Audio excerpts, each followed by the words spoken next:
Casimiro narilto katuloy, Naoya Inoue naharap sa kahihiyan. Ito nga't pag-usapan natin, pero bago ang lahat, pakisubscribe po ng channel ko, huwag niyo na rin kalimutan i-click ang notification bell para lagi kayong una sa balita.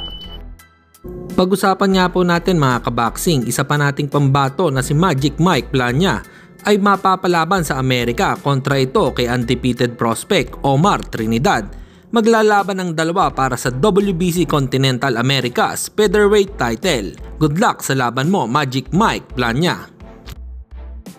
Samantalang madami pa din nga sa mga boxing fans ang hindi makapaniwala na bakit pinili ng kampo ni Naoya Inoue ang Korean boxer na hindi man lang pumasok sa top 10. Para lang ba umangat ang winning record ng Hapon? Yan lang ba ang goal ng kanyang promoter? Bakit ayaw na ayaw niya ilaban sa mga ka-level mismo niya? Takot ba ang promoter na madungisa ng talo ang kanyang alaga?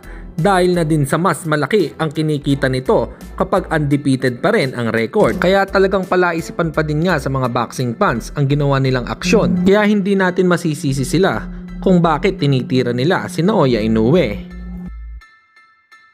At sa kabilang balita naman tayo mga kaboxing, dahil nga sa nangyaring pagpalit ng kalaban ni Naoya Inoue, sa napili nitong kalaban ay tinitira tuloy siya ni Jandrel Cuadro-Las Casimiro.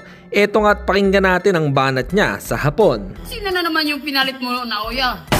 Yun lang. Akala ko ba ikaw yung pinakamalakas? Hoy, Naoya Inoue. Huwag kang matakot kay Cuadro-Las, ha? Parang pinapalata mo na talaga na natatakot ka talaga sa akin. Pinapalata mo na talaga na natatakot ka talaga sa akin. Kung si Cuadro-Las nga naman ang nakalaban ni Naoya Inoue, ma-aksyon ang laban at talagang ma-entertain dito ang mga manonood. Para sa inyo mga kaboxing, ano po ba ang masasabi nyo rito? Comment lang kayo sa ibaba. Hanggang dito na lang muna ang ating balita. Dito na lang ang aking boxing news report. Babu!